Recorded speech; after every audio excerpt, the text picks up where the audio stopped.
기독교에 속해 있다는 것이 무엇을 의미하는가를 조금 더 생각해 보시면 마음에 새겨두시면 좋을 것 같습니다.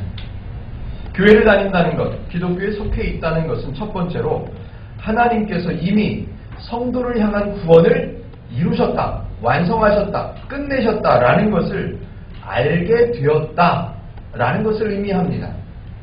교회를 다닌다는 것, 성도가 되었다는 것, 교인이 되었다는 것은 하나님께서 구원을 이미 이루셨다, 이것을 알아가는 과정에 있다, 이것을 의미한다는 말씀입니다. 안타깝게도 이전에 많은 사람들은 이런 얘기를 했습니다. 교회를 다닌다는 것, 그것은 열심을 다해서 새로운 교회를 하나 세웠다, 개척했기 때문에 나는 구원을 얻었다, 나는 그래서 교회를 다니고 있다, 이렇게 생각했던 사람들도 있었습니다. 나는 어려서부터 교회를 수십 년 다녔어, 그래서 구원을 얻은 거야, 그러니까 나는 교회를 다니지, 그렇게 생각했던 분들도 계셨었습니다. 다른 사람들보다 나는 교회에 얼마나 크게 헌금을 했는지 몰라, 그래서 나는 교회 다닐 수 있는 사람이 되었어, 나는 구원받은 사람이 되었어 라고 생각했던 적도 있었습니다. 또 나는 교회를 오래 다녔기 때문에 교회에서 합당한 직분을 주셨어, 내가 장로야, 내가 권사야, 그래서 나는 교회를 다니고 있어 라고 생각했던 분들도 계셨었습니다. 그렇지 않습니다. 교회를 다닌다는 것, 구원을 이미 이루셨다는 것을 안다면 그 구원이 전적으로 하나님께서 행하셨음을 인정해야 하는 겁니다. 하나님의 자녀임을 분명하게 해주신 것도 하나님이시고, 의롭다고 불러주신 것도 하나님이시고, 죄인이기 때문에 구원해야 되겠다고 미리 판단하신 분도 하나님이시라는 것을 우리는 꼭 기억해야만 합니다. 그래서 기독교를 은혜의 종교라고 부를 수 있는 겁니다. 사람이 무언가를 행했기 때문에 내가 구원을 얻었고, 내가 더 많이 헌신했었기 때문에 나는 교회를 다니고 있고 라고 말하자면 기독교는 은혜의 종교라고 말할 수가 없게 되어버리는 겁니다. 하나님의 은혜가 아니면 기독교가 아닌 것이고, 기독교라면 하나님의 은혜여야만 하는 겁니다. 사람의 노력이나 희생 또는 신앙의 연수, 이런 것들이 전혀 신앙에는 영향을 미치지 않는다는 것을 우리는 인정해야만 합니다.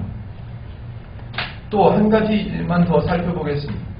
교회를 다닌다는 것, 기독교에 속해 있는 성도가 의미하는 내용 중에 중요한 요소 하나는 이미 죄를 이기신 하나님의 사람이라는 것을 알고 있다는 사실입니다. 흔히 사람들은 죄를 이기기 위해서 성경을 또 여수같이 이용해 먹죠. 성령의 검을 가지고, 믿음의 방패를 가지고 뭐 그런 것들을 또 인용해가지고 우리가 열심히 준비하고 우리가 열심히 훈련받으면 영적이 뭔지도 잘 모르면서 영적으로 강하게 준비만 하면 우리는 죄를 이길 수 있을 거라고 생각합니다. 아니요. 사람은 죄를 이길 수 있는 능력이 전혀 없습니다.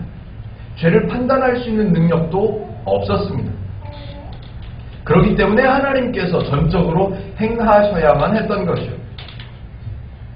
기도를 많이 하면 죄를 이길 수 있게 되는 것도 아닙니다. 교회를 오랫동안 다니면 죄를 이길 수 있는 지혜가, 설교를 많이 들으면, 성경을 많이 읽으면, 여러 번 읽으면 죄를 이길 수 있는 힘이 생기는 것도 아닙니다. 죄를 이길 수 있는 유일한 분은 하나님 밖에는 없다는 것이죠. 사람을 위해서 열심히 일하셔서 죄를 이기셨고, 희생하셔서 사람을 더 이상 사람에게 죄가 없도록 만드신 분이 하나님이라고 성경은 설명합니다. 마태복음 4장 10절에 이렇게 써 있습니다. 이에 예수께서 말씀하시되 사탄아 물러가라 라고 선포하시고 사탄에게 또 한마디 하시죠. 회개하라, 천국이 가까웠느니라. 천국을 가지고 내가 왔으니까 너는 지금까지 하던 사람들을 죄로 다스리던 그 방향이 틀렸으니까 너는 가라, 방향을 돌려라 라고 말씀하신 거죠. 그리고 다 이루셨다는 말씀을 요한복음 19장 30절에 이렇게 써 있습니다. 십자가에 못 박혀서 이제 운명하시기 직전에 요한복음 19장 30절입니다. 예수께서 신 포도주를 받으신 후에 이르시되 다 이루었다 하시고 머리를 숙이니 영혼이 떠나가시니라 라고요. 예수님께서 이 땅에 내려오신 이유는 구원을 이루시기 위함이셨습니다. 사람을 위한 구원, 그것을 이루시기 위해서 이 땅에 오셨습니다. 조금 다르게 표현하면 사람에게 있는 죄, 그 죄를 없게 하시기 위해서 이 땅에 내려오셨다는 사실입니다. 그리고 조금 전에 말씀드린 것처럼 요한복음에 기록되어 있는 것처럼 예수님은 십자가에 달려 죽으심으로 인해서 그 일을 완성하셨습니다. 그런데 사람들은 생각합니다. 예수님께서 내려오셔서 다 이루셨지만 우리도 무언가를 좀 해야 되지 않겠냐고 생각합니다. 제가 말씀드렸죠? 왜 그런 생각이 든다고요? 세상에서 배웠던 사고방식이 우리 안에 뿌리 깊게 박혀 있기 때문에 세상에는 공짜가 없고 세상에는 노력하지 않으면 얻을 수 있는 게 없다라고 생각하기 때문에 은혜의 개념을 알아먹을 수가 없는 거죠. 사람의 상황이라는 것이 죄를 알지도 못하고 죄의 다스림을 받고 있다는 것도 인지하지 못하고 죄의 종으로 살아가고 있으면서도 죄의 종이라는 것도 알지 못한 채 살고 있었기 때문에 하나님이 일하셔야만 했던 겁니다. 구원을 시작하시고 완전하게 이루시고 사람을 하나님의 자녀로 부르시고 성도로 세우시는 모든 일들을 다 하나님께서 하셨습니다. 그런데 아이러니하게도 너무도 분명한 이 사실이 우리에게 선포되었음에도 불구하고 사도 바울은 그 시대에도 선포되었을 거죠. 그런데도 불구하고 사도 바울은 계속해서 다시 설명합니다. 왜 다시 설명할까요? 왜 로마서 1장부터 계속해서 하나님을 다시 설명하고 성도를 다시 설명하고 왜 복음을 다시 설명하고 있을까요? 복음이 하나님이 선포되었음에도 불구하고 죄의 원리에 너무나도 익숙해져 있는 사람들이었기 때문에 하나님의 그 은혜의 원리, 그것을 받아들이지 못하는 거죠. 내가 다 줬어. 내가 공짜로 조건 없이 대가 없이 이유 없이 다 줬어 라고 말씀하시면 아멘 감사합니다 라고 말은 해놓고 그래도 우리가 뭔가를 해야 되지 않나? 우리가 뭔가를 갚아야 되지 않나? 우리가 뭔가 수고해야 되지 않나? 라는 생각 때문에 당시 종교 지도자들은 왜곡된 율법, 로마서 앞부분에서 계속 설명을 드렸었던 내용입니다. 잘못되었던 율법, 자기네들이 딴에는 하나님을 거룩하게 지키자고 하나님을 기억하자고 거룩하게 생각한다고 율법들을 마구 만들어냈죠. 애매한 것들을 이 율법사들이 만들어냈다고 설명해 드렸었습니다. 재밌는 거 한 가지요. 주일 안식일에는 일하면 안 된다고, 걷는 것도 일이라고. 그러면 우리는 제사 드리러 어떻게 가요? 제물을 바치러 어떻게 가요? 이게 애매해지니까 종교 지도자들이 만들었다 그랬습니다. 얼만큼 가는 거, 예를 들면 정확한 수치는 기억이 안 나는데 예를 들어서 1km 가는 것은 일이 아니다 라고 정하는 겁니다. 그래서 제사 드리러 올 때는, 안식일에 제사 드리러 올 때는 1km를 가는 거죠. 이건 일이 아니니까 1km를 갔다가 쉬는 거예요. 그리고 다시 1km를 가는 거예요. 그건 일이 아닌 거예요. 이 사람들이 정하는 방법들이 그런 거죠. 그래서 당시 종교 지도자들이 성도들에게 가르쳤던 율법들이 이런 것들이에요. 전혀 하나님의 은혜의 개념에는, 그런 원리하고는 전혀 맞지 않는, 어울리지 않는 완전히 엉뚱한 신앙들을 만들어냈었던 거죠. 조금 더 이해를 돕기 위해서 지금의 이야기를 좀 해보죠. 우리에게 익숙하게 들려왔던 이야기들. 기도에 대해서 두 가지만 얘기를 해보죠. 기도를 해야 응답을 받을 수 있고 기도를 많이 해야 더 많은 은혜를 받을 수 있다고 사람들은 생각하는 거예요. 왜? 공짜는 없다고 생각하니까. 은혜라는 단어를 사용하면서도 은혜의 원리하고는 상관없이 사용하는 거죠. 그래서 그런 사람들의 원리에서 나타난 현상들 중에 두 가지만 제가 예를 들어볼게요. 특별 기도. 지나다가 어렵지 않게 보시죠? 교회 앞에 걸려있는 현수막. 특별 새벽 기도회. 특별 감사 기도회. 특별 뭐뭐. 특별 기도. 또 하나는 중보 기도. 제가 두 가지를 한번 설명해 보겠습니다. 성경에는 등장하지 않는 전혀 은혜의 원리하고는 어울리지 않고 맞지 않고 엉뚱한 왜 나왔는지 이해가 안 되는, 그럼에도 불구하고 저와 여러분에게는 익숙해져 있는 단어 특별기도, 중보기도 두 가지만 제가 설명을 드려볼게요. 특별기도, 특별하게 더 열심히, 특별하게 더 많이, 특별하게 작정해서 기도하면 하나님이 아직 주시지 않은 은혜를 더 많이 주실 거야 라고 생각하는 거죠. 하나님의 은혜를 더 많이 받기를 원하십니까? 자녀가 잘 되는 복을 받기를 원하십니까? 이 특별 새벽 기도 기간에 빠지지 않고 여러분들께서 단을 쌓으신다면 하나님께서 큰 복을 내리실 줄로 믿습니다. 믿으시기 바랍니다. 아멘 아멘 하죠. 저와 여러분들은 이렇게 미리 제가 설명드리고 이 성경의 내용을 저와 여러분들은 많이 익숙하게 들어왔기 때문에 이 특별히 기도하면 더 많이 은혜를 주신다라는 말이 많이 안 된다는 것을 잘 압니다. 그런데 안타깝게도 많은 사람들이 그 내용을 듣고 그냥 아멘 하고 따라갑니다. 실제로 더 많은 복을 받고 더 많은 은혜를 받기 위해서 기도의 단을 쌓아야 된다고 열심히 기도하러 다닙니다. 기도가 무엇인지 물음표를 만들어 보거나 기도를 어떻게 하는 건지 무엇을 기도하는 건지 알려고 하지 않고 무조건 열심히 기도하면 더 받을 거라는 생각. 지난주에 말씀드렸죠. 뭘 간구해야 될지를 모르고 쟤네가 기도하고 있어. 그래서 성령께서 대신 간구해 주신다고 말씀을 드렸었습니다. 특별히 기도를 많이 하는 사람, 특별히 기도를 하지 않는 사람, 이런 사람을 하나님은 절대로 구별하지 않으신다고 하셨습니다.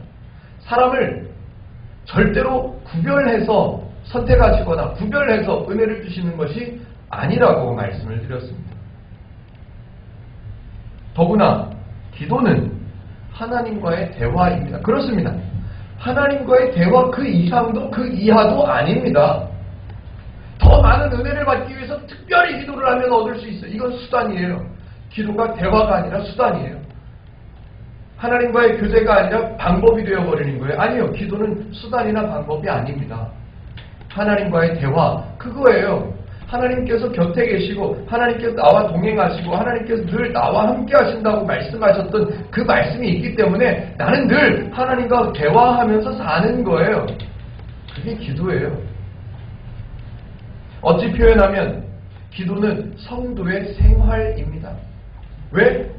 하나님께서 옆에 계시다고 하셨으니까, 곁에 함께 계시다고, 늘 너를 떠나지 않겠다고 말씀하셨으니까 내가 말하면 하나님은 들으시는 거예요.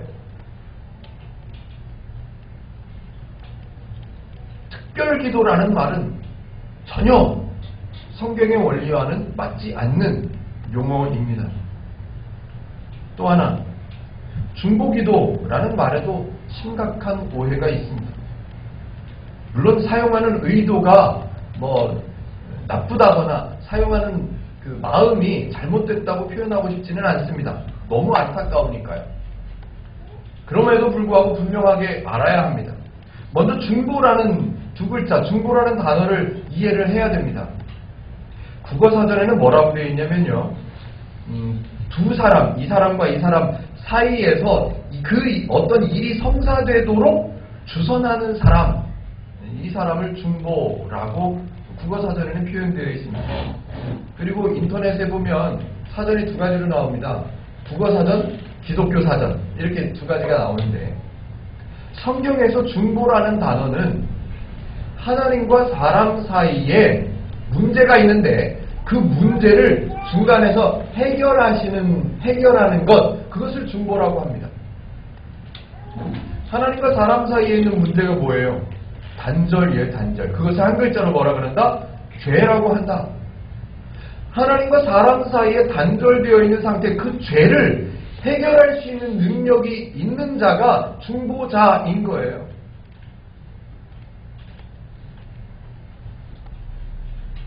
성경에는 중보라는 단어가 9번 등장합니다. 9번이요.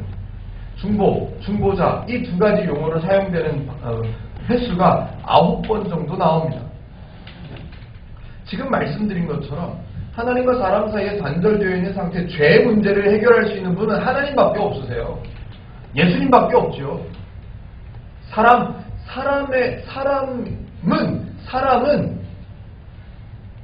하나님과 사람 사이에 중보의 역할을 할 수 있는 능력이나 자격이나 조건이 없는 거예요. 그럴 수 있는 힘이, 그럴 수 있는 자격이, 그럴 수 있는 조건이 없습니다. 사람에게는. 기독교 안에서 사용되는 중보라는 용어는 하나님과 사람 사이에 있는 죄의 문제를 해결하는 것을 말해요. 쉽게 표현하면 이런 거예요. A라는 사람한테 B라는 사람이 1,000만 원을 빌렸는데 갚을 능력이 없어요. 다 써먹고 더 이상 돈을 벌 수도 없는 능력이 없어서, 벌 수 있는 능력이 없어서 갚을 능력이 없어요. 그래서 C라는 사람이 와가지고 가운데 끼는 거예요. 그래서 1,000만 원을 C라는 사람이 갖고 있는 돈으로 갚아주는 거예요. 이걸 중보라고 하는 거예요. C라는 사람은 중보의 역할을 할 수 있는 능력이 없는 거예요. B라는 사람은요. 그 의미를 가장 분명하게 이해할 수 있는 성경 구절 한 구절을 제가 소개해보죠. 9번 등장하는 성경 구절 중에 디모데전서 2장 5절에 이런 말씀으로 기록되어 있습니다.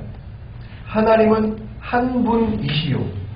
또 하나님과 사람 사이에 중보자도 한 분이시니 곧 사람이신 그리스도 예수라. 예수님밖에 없는 거예요. 하나님과 사람 사이에 중보의 일을 할 수 있는 사람, 중보 기도를 할 수 있는 분, 그분은 예수님 한 분밖에 없는 거예요. 만약에 우리가 사용하는 그런 단어처럼 지금 이 시대에도 저와 여러분에게도 중보해야 하는 일이 남아있다면 예수님께서 중보하신 역할이 부족하다는 얘기예요. 예수님께서 중보해 주셨어요. 그래서 하나님과 사람 사이에 문제가 없게 해주셨어요. 그럼에도 불구하고 우리가 지금 중보라는 단어를 사용하고 있다면 반증하는 거죠. 예수님께서 중보를 해주셨는데 아직 중보할 거리가 남아있어서 예수님께서 하신 그 중보가 부족해서 더 충분하지가 못해서 우리도 중보 좀 하자. 말이 안 되는 이상한 결론으로 갈 수밖에 없는 거죠.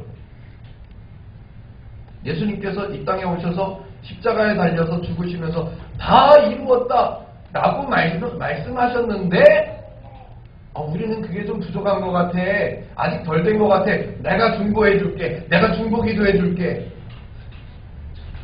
내가 네 죄 문제를 도와줄게. 내가 네 단절된 문제를 해결해 볼게. 말이 안 되는 거예요. 예수님의 십자가 사건은 100%, 100% 완벽하게, 완전하게 이루신 거예요. 그래서 예수님이 말씀하신 거예요. 다 이루었다고. 더 이상의 중보가 필요 없고 더 이상의 중보자가 필요가 없습니다. 그래서 성경에 분명히 설명합니다. 하나님과 사람 사이의 중보자는 한 분이라고. 그런데 우리는 성경에 나오는 그 의미에 대해서는 전혀 생각하지 않고 야 좋은 말이다. 야 좋은 단어잖아. 우리도 중보 기도회 하자. 우리도 중보하자. 나를 위해서 중보해줘. 이런 발상이 왜 나왔을까요?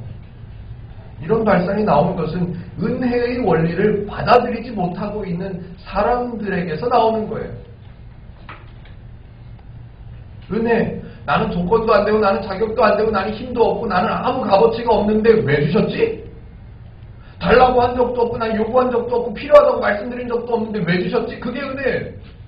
그게 은혜. 그런데 내가 받았대. 내가 받았으니까 나도 뭔가를 갚아야 되지 않을까?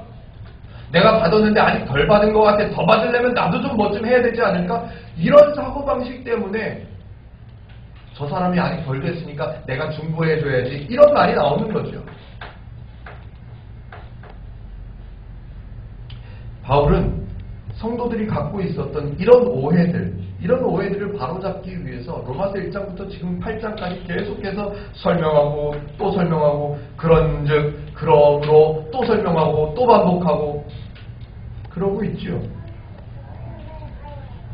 하나님과 사람 사이의 문제가 해결돼서 구원이 이루어진 것은 하나님이 사람이 아니고 하나님이 죄의 상태에 있었던 죄인들을 보시고 쟤네들이 죄인이구나. 죄의 결과를 받아야 되는구나. 그냥 내버려두면 안 되겠구나. 판단하시는 거예요. 그걸 하나님의 심판이라고 하는 거예요. 하나님이 심판하셔서 판단하셔서 죄인인 것을 아시고 쟤네들은 못하니까 내가 해야 되겠구나. 그래서 하나님께서 이 땅에 내려오신 거예요. 그분을 예수님이라고 부르죠. 그래서 죄인을 부르시죠. 부르시고 내가 너를 부르니까 이리 와봐. 내가 너를 의롭다고 해줄게. 너에게는 의의가 없으니까 내 의의를 너에게 줄게. 내 영광을 너에게 줄게. 그러니까 너희들이 영화로운 사람인 거야. 성도인 거야.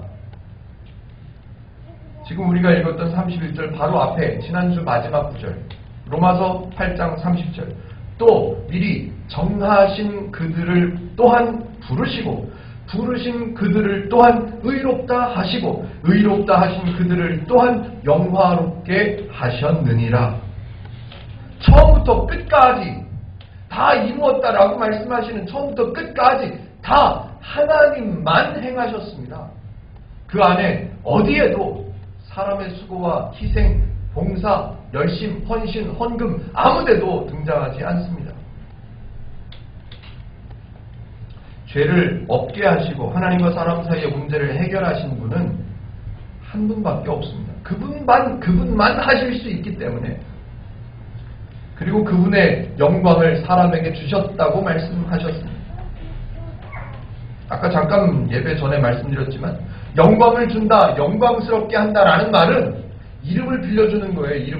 내 이름을 네가 써도 된다라고 허락해 주시는 거예요. 내가 하나님의 아들이야 라고 할 수 있도록 그 말을 할 수 있도록 하나님이 나에게 영광을 주신 거예요. 하나님의 영광을 내게 주시는 거예요. 근데 사람들은 하나님의 영광을 위해서 산대요. 이게 말이 됩니까? 이런 거죠. 하나님이시지만 내 이름으로 좀 살아요. 벌레만도 못하고 나는 아무 능력도 없고 아무 자격도 없지만 내 이름 빌려줄게요. 내 이름으로 살아요. 말이 안 되는 거죠. 그런데 사람들은 영광이라는 말의 의미도 모른 채 하나님의 영광을 위해서 산대요.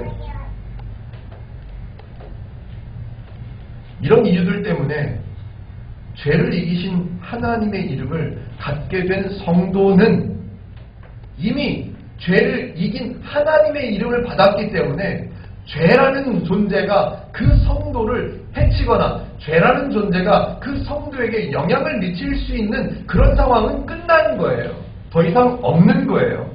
죄의 결과가 사망인데 그 사망으로부터 사람들은 끝난 거예요. 성도는 해결된 거기 때문에. 로마서 8장 31절 오늘 읽은 구절입니다. 다 같이 한번 읽어주시겠습니까? 로마서 8장 31절입니다. 시작!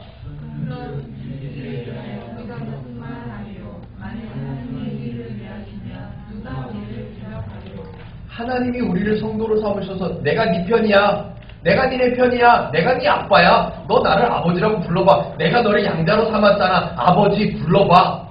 하나님이 내 편이 되셨고 하나님이 나를 위하는 분이 되셨다면 그 누구도 그 관계, 회복된 관계에 대해서 대적할 수 있는 존재란 없다는 거예요. 아무도 그 무엇도 하나님과 사람 사이에 회복된 그 관계에 있어서 대적할 수 있는 존재가 없다고 말하는 거죠. 그리고 나서 31절에 그렇게 선포를 빵 해놓고 나서 오늘 본문만 살펴보게 되면 31절에 그렇게 선포해놓고 나서 32절, 33절, 34절에 지난주에 설명했던 그 내용을 다시 한번 요약해서 설명합니다. 지난주에 들으셨던 설교를 한번 잘 생각해 보시면서 더듬어 보시면서 제가 한번 읽어보겠습니다. 잘 들어보십시오. 자기 아들을 아끼지 아니하시고 우리 모든 사람을 위하여 내주시니가 어찌 그 아들과 함께 모든 것을 우리에게 주시지 아니하겠느냐. 누가? 능히 하나님께서 택하신 자를 고발하리요. 의롭다 하신 이는 하나님이시니 누가 정죄하리요. 죽으실 뿐 아니라 다시 살아나신 이는 그리스도 예수시니 그는 하나님 우편에 계신 자요 우리를 위하여 간구하시는 자시니라. 지난주 설교했던 30절까지의 내용을 요약해서 다시 한번 설명하고 있습니다. 32절부터 34절까지를 읽고 다시 한번 돌이키고 다시 한번 생각해 봐도 구원에 대해서는 시작부터 끝까지 성도를 위해서 행하신 하나님밖에 나타나지 않습니다. 그 안에 그 처음부터 끝까지의 내용 안에 어디에도 사람의 노력, 사람의 결단, 사람의 헌신, 사람의 봉사, 사람의 헌금 아무것도 드러나지 않습니다. 그야말로 복음입니다. 행복누림교회에서는 우리에게 익숙해 있던 선입견 때문에 성경을 오해하고 있는 내용들이 참 많다라는 것을 인정하고 가는 거예요. 그것을 인정하지 않으면 아까 정주사님 말씀하신 대로 들어먹지를 않아요. 바른 걸 갖다 설명해 주려고 해도 들을 생각을 안 해요. 저와 여러분들은 일단 우리가 선입견 때문에 우리의 선입견 때문에 성경을 오해할 수도 있었겠구나 라고 인정하고 들어가는 거예요. 그러지 않으면 성경을 이해할 수가 없는 거죠. 오늘 그 오해 중에 하나를 바로잡아 보는 내용이 35절과 36절에 등장합니다. 같이 한번 읽어보실까요? 35절과 36절입니다. 시작! 누가 우리를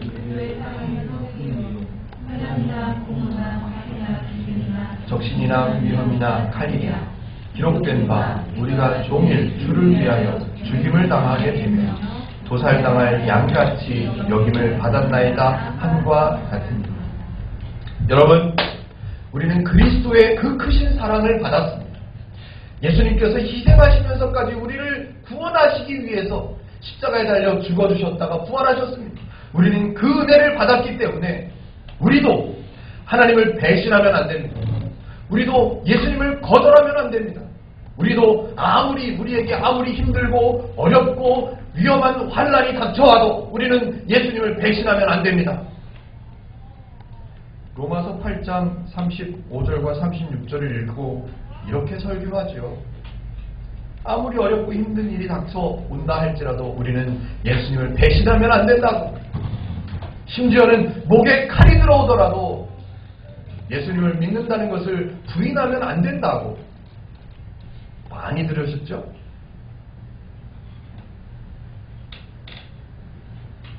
이런 방식으로 설교하는 것은 주로 아무 헌신 예배, 교사 헌신 예배, 많이 헌신 예배 때 본문으로 사용되는 구절이기도 합니다.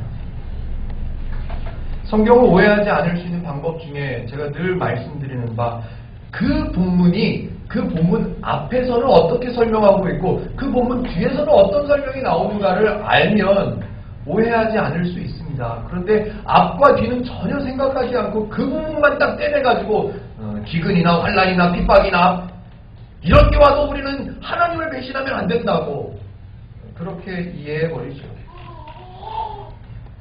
그러면 그 방법대로 앞의 내용 잠깐 살펴보고 뒤의 내용 잠깐 살펴보도록 하겠습니다. 앞에서 무슨 내용을 설명했죠? 지금까지 제가 소개했습니다. 복음이었습니다. 복음. 죄인을 성도로 세우신 그 구원은 전적으로 하나님만 행하셨다. 하나님만 하실 수 있다. 그 내용이에요. 그 내용. 그렇게 다 설명해 놓으시고 왜 그랬다고요? 왜 하나님만 행하셨다고요? 사람은 할 수가 없으니까. 사람에게는 그럴 수 있는 능력이나 자격이나 조건이 없기 때문에 하나님만 행하셔야만 했다고 설명을 바로 앞에까지 했어요. 그런데 그렇게 설명해 놓고 나서 바로 이어서 야 너는 어려움이 와도 환난이 와도 핍박이 와도 너는 그 믿음 버리면 안 돼. 너는 힘내야 돼. 너는 더 결단을 해야 돼. 너는 더 희생해야 돼. 라고 하는 내용이 나온다면 말이 안 되는 거죠. 거 봐요. 맞대죠. 사람은 아무것도 행한 것이 없고, 사람은 아무것도 행할 능력이 없고, 사람에게는 아무것도 행할 생각도 없었습니다. 그냥 받은 것 뿐이지요. 그런 사람에게 너 환난이나 곤고나 박해나 기근이나 적신이나 위험이나 생명을 위협하는 칼의 위험이 있더라도 절대로 하나님을 배신하면 안 된다 라고 말할 수가 없는 거죠. 절대로 불가능합니다. 아니, 이 불가능하다는 말을 사용할 필요조차 없습니다. 왜냐하면 사람의 무능함, 사람의 연약함 누가 제일 잘 알아요? 하나님이요. 하나님이 제일 잘 아시기 때문에 그런 조건, 그런 요구를 하실 리가 없단 말입니다. 이번에는 뒤를 좀 살펴보죠. 뒤를 살펴보면 분명히 드러납니다. 주체가 누구인지. 로마서 8장 37절 한번 읽어보겠습니다. 같이요. 그러나 이 모든 일에 우리를 사랑하시는 이로 말미암아 우리가 넉넉히 이기느니라. 일단 결론을 보죠. 결론. 기근이나 핍박이나 환난이나 곤고나 적신이나 위험이나 칼이나 이 모든 것들이 우리에게 올 경우에 결과는 뭐냐면 우리가 이긴다예요. 이건 맞아요. 결과는 맞아요. 그런데 이 결과를 만들게 하시는 주체가 소개되어 있어요. 주체가 누구예요? 우리가 이기는 것이 아니라 우리를 사랑하시는 이로 말미암아 우리가 넉넉히 이긴다라고 소개됩니다. 사람들은 이걸 빠뜨리는 거예요. 이걸.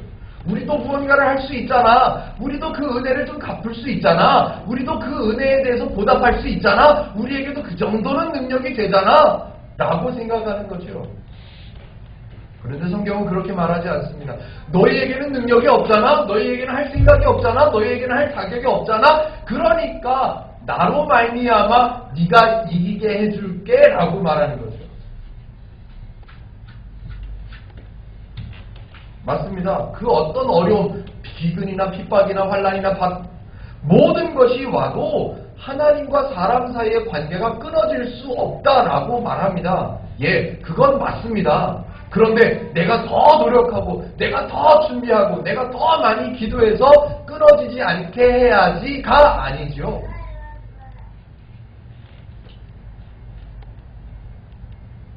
하나님 때문에 이길 수 있다는 것을 오늘 성경이 분명하게 소개합니다. 사람은 얼마든지 하나님을 배신할 수 있습니다. 과거에 배신하지 않았던 귀한 목사님들 말씀 많이 들어보시지 않았습니까? 예, 그런데 그 목사님, 그 귀한 신앙을 지키면서 순교하셨던 그 귀한 목사님 얘기는 들었지만 그분 외에 다른 사람들 모두는 다 배신했다는 말이에요. 아시나요? 한두 분, 우리가 기억하고 있는 많이 들어왔던 그 몇몇 분은 배신하지 않았어요. 예, 잘하셨습니다. 맞습니다. 훌륭하시고 존경할 만합니다. 그러나 그 외에 수많은 사람들은 다 배신했다고요. 그 배신한 사람들 하나님께서 야단치셨을까요? 하나님께서 깜짝 놀라셨을까요? 아이고 얘네가 배신할 줄 몰랐네. 그러셨을까요? 아니요. 당연하다. 배신했어? 응, 그렇지. 너는 그럴 수밖에 없지. 나를 배신했어? 그래. 알아. 괜찮아. 이게 누구세요? 하나님이세요. 너 나를 배신했냐? 아이고 너는 너만큼은 나를 배신할 줄 몰랐다. 내가 너를 어떻게 구원해냈는데 너는 나를 배신할 줄 몰랐다. 아니요. 하나님은 아십니다. 내가 생명 걸고 생명을 던지면서까지 너를 구원해냈지만 너는 나를 배신할 수 있어. 너는 연약하니까. 하나님은 아시는 분이세요. 그래서 절대로 우리에게 요구하지 않으십니다. 너는 나를 배신하면 안 돼. 너는 칼이나 기근이나 적신이나 핍박이 너에게 다가와도 너는 절대로 배신하면 안 돼. 라고 요구하실 리가 없습니다. 대신 내가 너와 함께 하기 때문에 그 모든 것들이 와도 내가 너를 지키고 내가 너를 붙잡고 내가 너를 놓지 않고 그래서 기근이나 적신이나 핍박이 닥쳐와도 칼이 닥쳐와도 너와 나 사이의 관계는 끊어질 수 없는 거야. 그걸 설명하시는 거죠.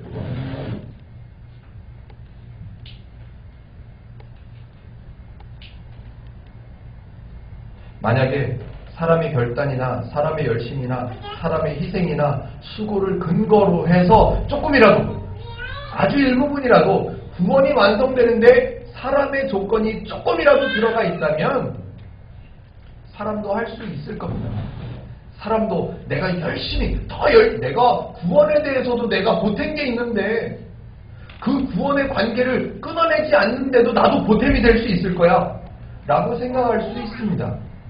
그런데 그 어디에도 사람의 조건은 필요치가 않았고 있지도 않고 말도 안 된다는 사실을 우리는 분명하게 알고 있습니다. 잘 들으래요. 안타깝게도 사람에게 근거를 삼는다면 너무너무 안타까운 일들이 지금까지도 수도 없이 많이 벌어졌을 겁니다. 아니, 수도 없이 많이 벌어졌지요. 이런 예를 들 때마다 참 안타깝긴 한데요. 사람의 생각, 사람들이 믿었던 저 사람이 너무나도 잘 바뀌어서 힘들었던, 사람을 의지하면 안 된다, 사람에게는 능력이 없다, 사람은 잘 변한다, 이 예를 들 때마다 한국의 정치를 얘기하면 딱 들어맞아요. 우리는 저 사람이면 될 거야, 저 사람이어야 돼 라고, 투표는 저 사람한테, 저 사람에게 한 표를, 사거리에 구석구석 나와서 아침마다 인사하고요, 저 사람이 돼야 된다고. 그런데 한 달도 아니고 세 달도 아니고 한 달도 안 지나서 그 사람이 그 사람을 욕합니다. 내가 저 사람이 그럴 줄 몰랐다고, 잘못 봤다고. 사람을 근거로 삼아서 신앙을 쌓아간다면 너무나도 불안하고 말도 안 되는 신앙만 만들어지게 되어 있습니다. 우리가 하나님의 자녀이기 때문에 감사하죠. 성도라는 사실 때문에 감사합니다. 왜 감사할까요? 나는 한 게 아무것도 없는데 하나님이 주셨기 때문에. 달라고 한 적도 없고 요구한 적도 없고 필요하다고 생각한 적도 없는데 나에게 필요한 것을 주셨기 때문에 감사하는 거예요. 내가 열심히 기도해서 내가 준비되었다면 감사할 이유가 없죠. 내가 열심히 노력하고 내가 열심히 헌신해서 구원이 이루어졌다면 하나님이 필요 없죠. 예수님이 이 땅에 왜 내려오셨대요? 예수님이 십자가에서 다 이루셨대. 나도 했어요. 예수님 다 이루었다고 말씀하시면 안 되죠.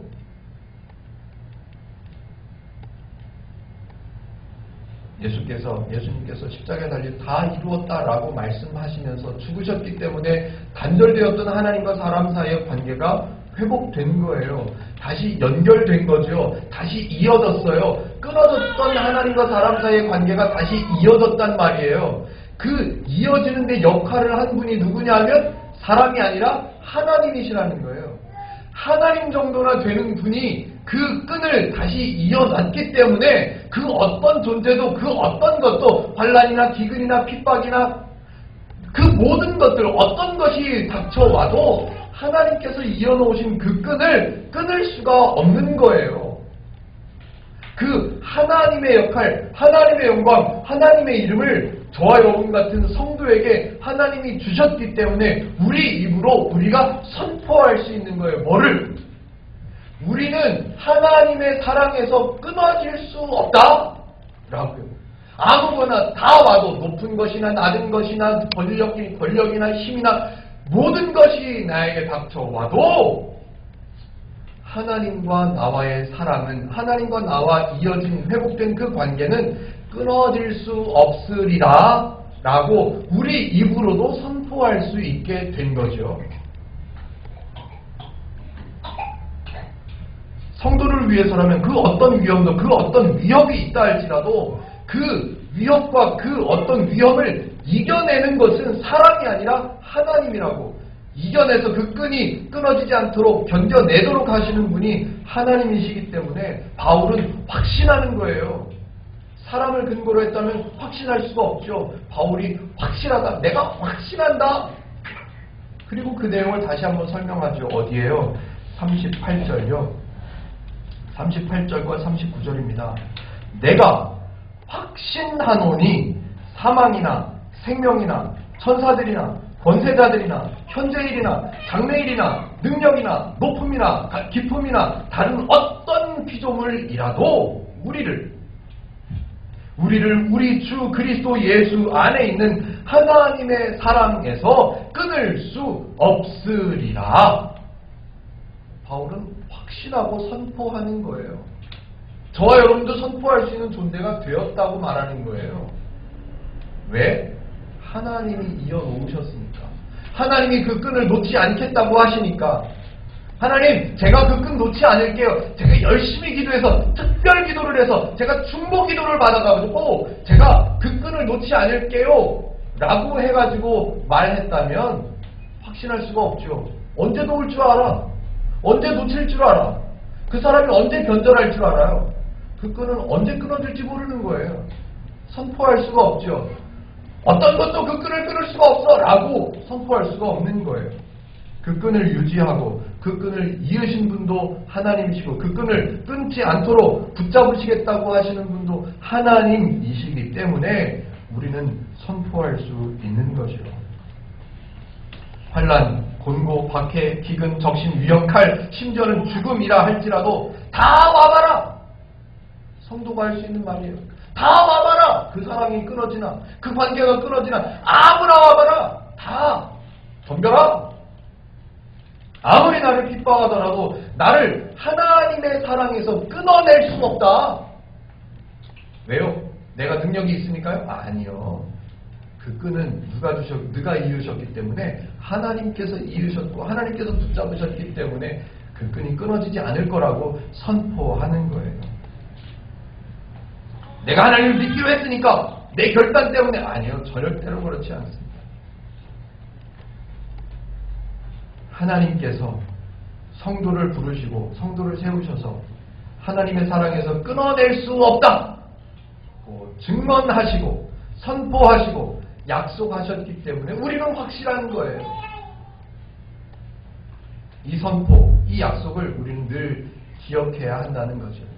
그 하나님, 그 예수님의 이루심을 잊어버리지 말자고, 그 예수님께서 행하신 것을, 이루신 것을 잊어버리지 말자고 우리가 주의 만찬 하잖아요.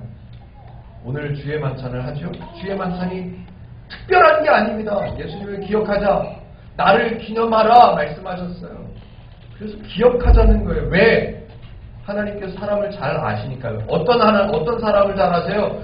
맨날 잊어버리고 맨날 까먹고 맨날 자기에게 익숙해져 있던 죄의 습관으로 살아가려고 애쓰는 사람을 잘 아시기 때문에 이 잔을 나눌 때마다 나를 기념해라. 이 떡을 나눌 때마다 나를 기념해라.